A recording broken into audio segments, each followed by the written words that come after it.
25 years ago, the young guns of the Swartland were five winemakers who today are some of the stars of the international wine circuit. Ardy Badenhorst, Chris and Andrea Molyneux, Cully Lowe, Eban Sadi. They're all now established. What of the new guys? What of the new young guns? Well, foremost amongst them is a guy called Jurgen Gouws. Intellego is run by a man who's worked for Eban, worked with Craig Hawkins, and worked right around the world, including Russia, in some of the world's most interesting wine spots. But he's now back here in the Swartland, and that's where I am this week, as Dan really likes wine, catches up with Jurgen to discover why he scrawls all sorts of names on his barrels and why his winemaking philosophy ties in so beautifully to the place he calls home.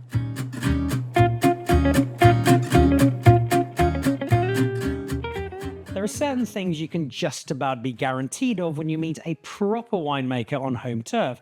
There will inevitably be a number of dogs of uncertain breed and heritage who are extremely friendly. There will be a winemaker who's looking very, very comfortable in boots and very relaxed clothing. And then most importantly, there'll be a collection of hundreds of wine bottles of stuff you would one day dream of drinking. In the case of this particular situation, I think it's just from this month.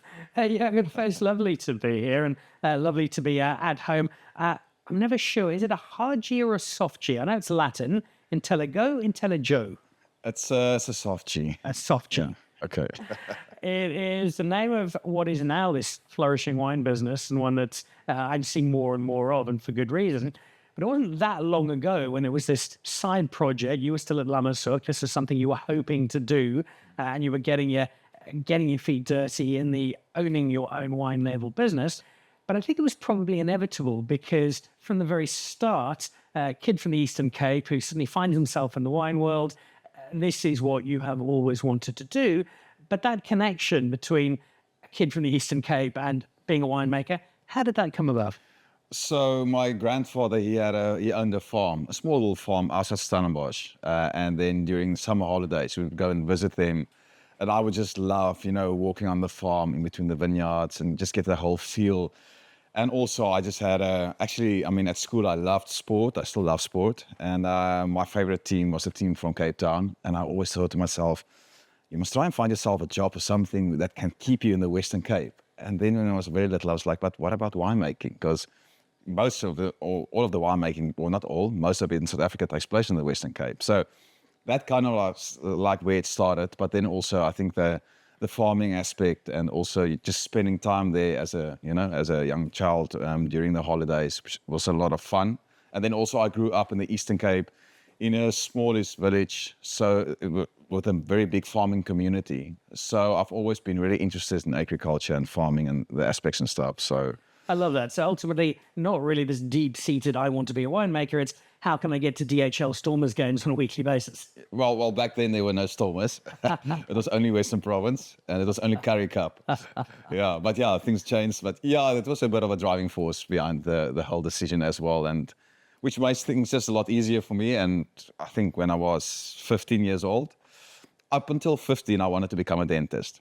And then I realized, whoa, maybe not. There's better things. You chose to give us pleasure instead of pain, which would have been the case. Yeah. Sometimes I don't know if it's was the right decision.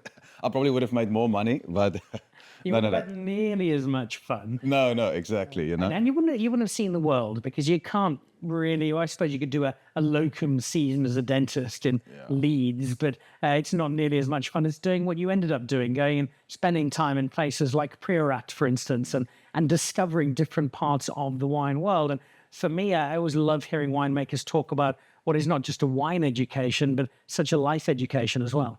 Yeah, and I think it's from an early day on, I realized, it was just, if you always take the places in the world where wines are made, it's always in these most beautiful, iconic places, So I think in that sense, we are very lucky that we get to travel and, once you finish studies and you do harvests abroad, that you are, we're able to see all these beautiful spots. So I think one is very privileged in that sense. Wherever you travel, there's always a lot of stories. I also made a bit of wine in Russia a few years ago. And where on earth do they make wine in Russia? It was in the Krasnodar province, so it was more on the southwest side. And a lot of times when I tell people that, people are super intrigued and very surprised, And I mean, yeah, so that's a cool thing about wine. You know, it takes you on this journey. And I mean, the cool thing is you can decide on what journey you want to go when it comes to wine. And I think I was just very fortunate and privileged to be able to go and travel a bit and see all of this and, yeah, see a bit of Russia. You've got an amazing education from wineries that you've worked in, regions you've worked in around the world. But you've also got a pretty good wine education from here in South Africa. And you've worked with Eban, you've worked with Craig of Testalonga fame. You've done a lot with people here. How much did people like them shape who you are today as a winemaker?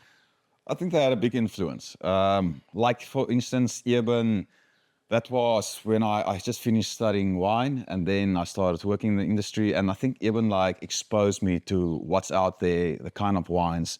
You must also remember, as a young student or just finished studying, you don't have a lot of cash to play around with. So I wasn't able to afford those wines. And through people like that and through Eban and them, you know, I had a nice introduction to the more classical style wines and the wines that really kind of like, you know, matters.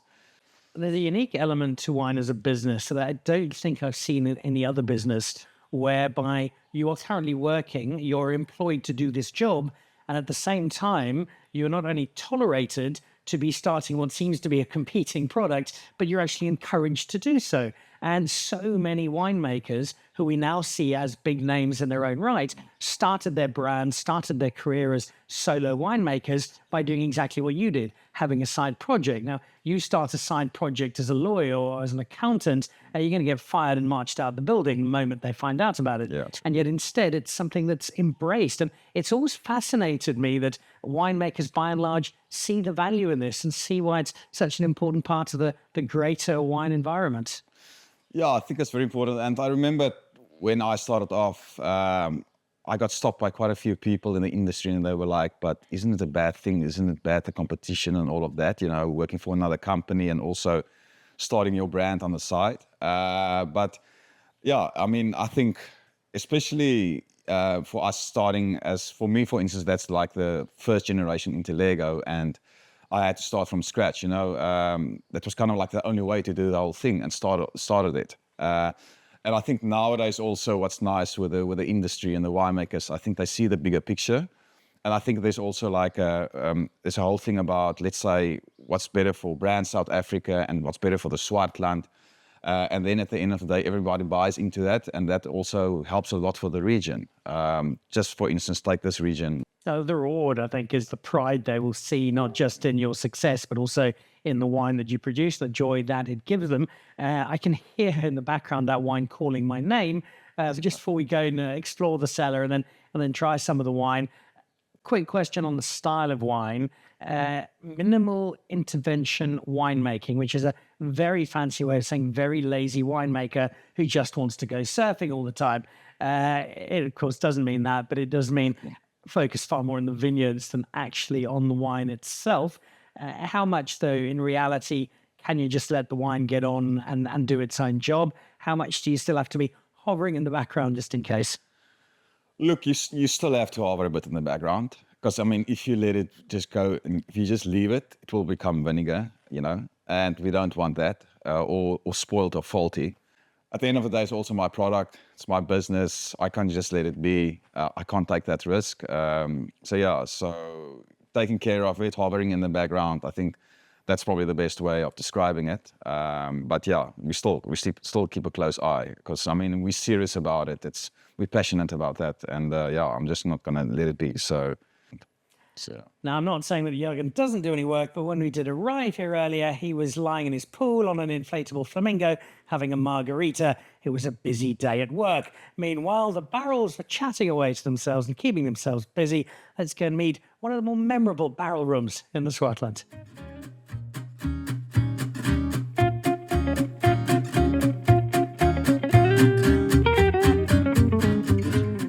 So this is somewhere I always love visiting. It is the barrel room where the wine takes shape. The wine starts to find its character, find its feet, starts to develop. And it's normally pretty exciting as it is. But Jurgen, here it takes on a slightly different dimension because you've gone all paternal with all of your barrels and there are names everywhere. I see there's a No Mercy to the right. There's a Shenandoah. There's Cherry Marera, which I think I picked up on a golf tour to Bangkok once with 2 weeks of penicillin. I was all good. You've got this amazing collection of names. Why are they? What do they mean? What's the story there?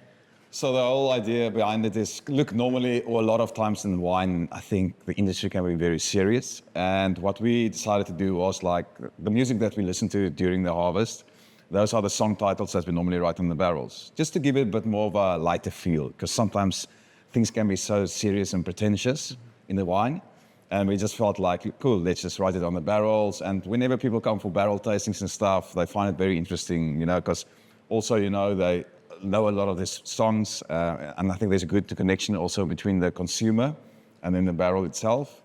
And for instance, we did a whole 90s theme last year, so we wrote a lot of the 90s songs on the barrels, and just to make it fun, just a fun side of wine as well. Because at the end of the day, you want to enjoy what you do, and you want to have fun, So I think the lighter side of wine.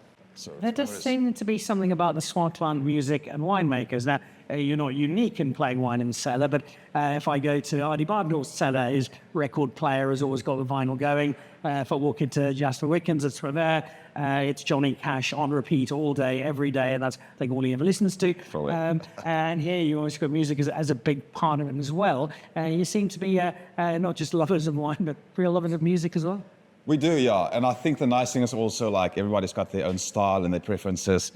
I'm quite a big fan of like deep house music, where I'm not sure if Jasper's such a big fan of that. So I think everybody also has their own, what they like. And, that's a cool thing about the Swartland as well, So also when it comes to the music scene, and we like to share a lot of music and talk about it. I know at De Morgan's and in Stellenbosch, they play piano and play Baroque to some of the vines, believing this helps them. I think that's just Wendy having had too much Chardonnay for breakfast, but that is what they do, and it is really cool. Do you think the music has any impact on the wine that you make? I don't know. I don't want to say no. I don't want to say yes. I'm not sure. The best thing for me will probably to do a bit of an experiment 1 year, and then I'll be able to tell you in a few years' time, because it will obviously take time for the wine to age as well. So, So what would I need to do then to join the queue, the waiting list, not for the allocation of wine, because I know that's a very long list, but to get my choice of musical band onto one of the barrels? You can just contact me. No, actually no. You can come and help me footstomp. Yeah. All right. Yeah. I think footstomp or de-stem or clean, because everybody hates cleaning. All right, I tell you, because I've actually got two possible options, because I've got two friends who are musicians who both love their wine. One is Dave Farrell, Phoenix, plays bass for Linkin Park, wine addict, loves it in the best possible way. And then Ronan Keating, how his voice is still going, it's fueled by red wine. It's why he still looks about 12. So either the Ronan or the Phoenix, maybe 2 barrels if I stomp some extra wine. Yeah, why not? For sure. No, we can even, one of the, whatever. We can actually invite them and they can actually come and make the wines, and then we can fill up all the barrels, all the names on the barrels and stuff. So, Look, I think they would probably be pretty keen on doing that anyway, but what would seal the deal is actually trying the wines. That's the one thing we still need to do, to go and relax on the stoop on a Friday afternoon in the Swartland and drink some wine from the coolest, most exciting and most musical savvy winemakers in the country.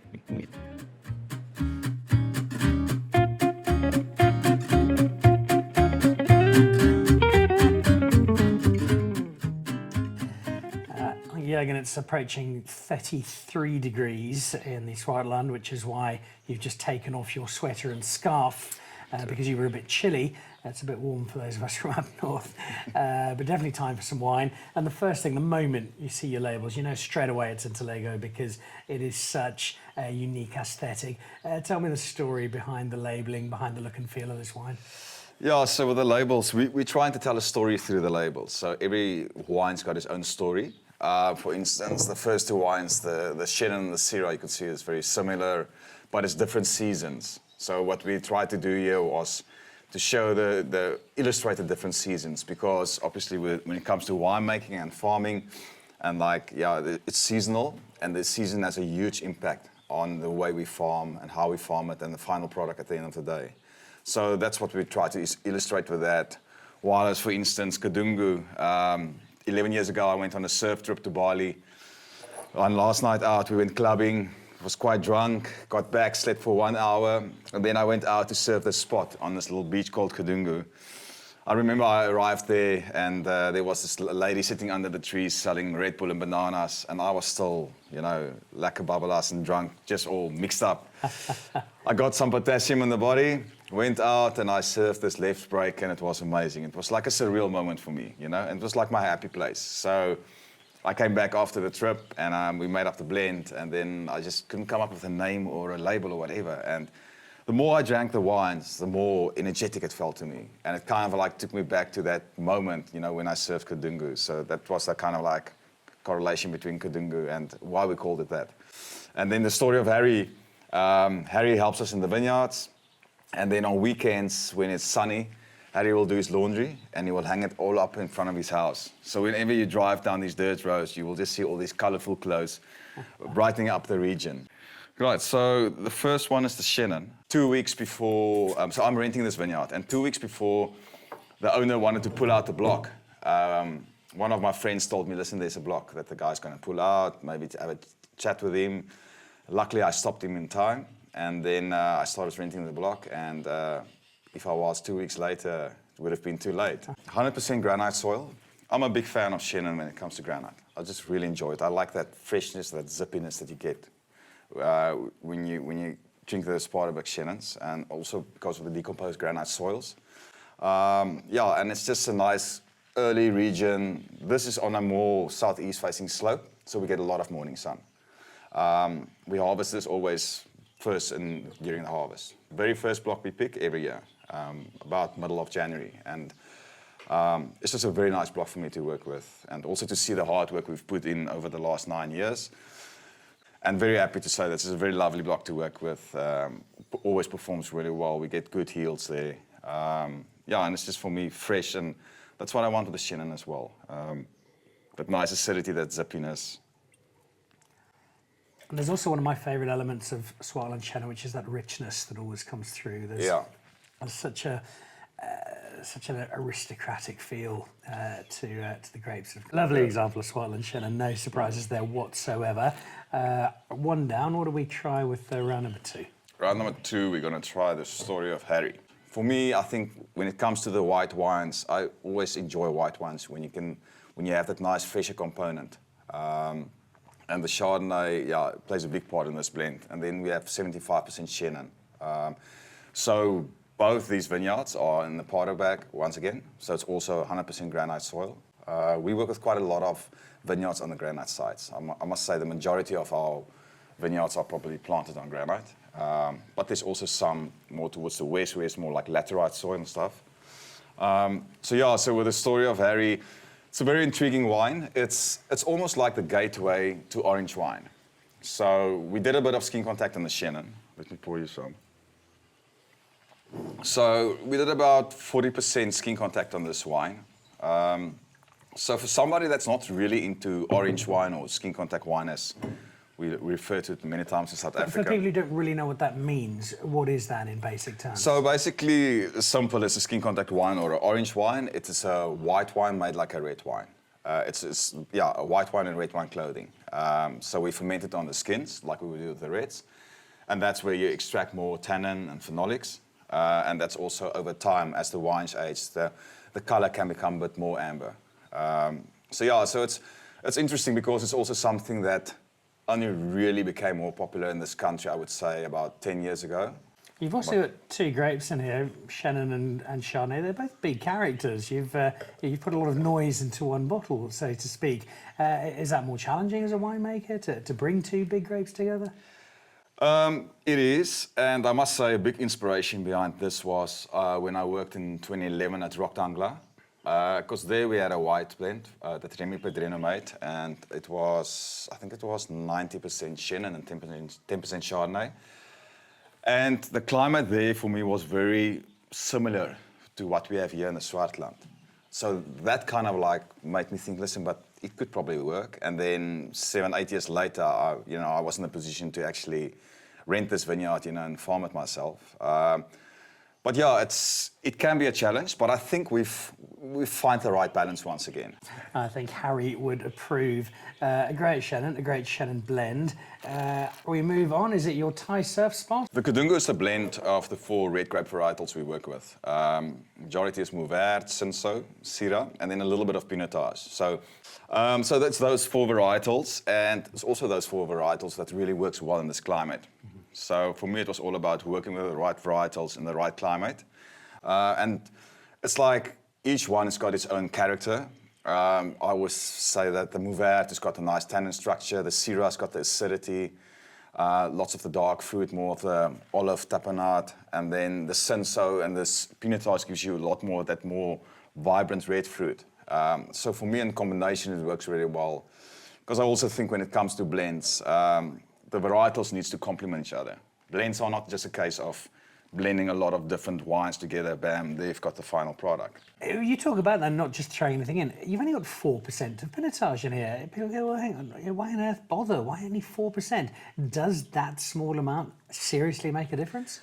It does, and I mean, it also depends on the varietal. If you, for instance, work with a varietal like Viognier, you know, it has a huge impact, and sometimes one will be surprised with what impact it can have on the blend. So for me, the Pinotage was just like that more kind of like vibrant characters that it had, a lot of red fruit, a lot of raspberries, and I do believe and I do think it definitely had an impact. So yeah, so this wine is for me, even in the summer, even a warm day like today, it's like a nice chillable red. Or, I mean, on a warm day in Bali, if you take your cooler box to the beach, that will also work. When you pour your down and get him back there. Yeah, exactly, you know. It's got that lovely balance between the lightness of touch and wine that you can pop in the fridge without compromising on its serious nature as a wine, and you've struck that well, unsurprisingly. It takes us to 3 out of 4. Then there is the last of them. We started with a Swartland Classic, we finished with a Swartland Classic, and the red that really does define this part of the world. Darker, I don't want to say inky wine, but with this one we went a little bit longer and harder on the extraction, so the fermentation process was a little bit longer than the Kadungu. Yeah, and I like the more kind of like white peppery spiciness that you get from a Syrah. It's also a very versatile wine for me, but at the same time, when you bottle the wine, it's already drinkable in year 1, which is, or let's say year 2, if you bottle after 1 year. So it's just a great varietal to work with. It adapts really well in this climate.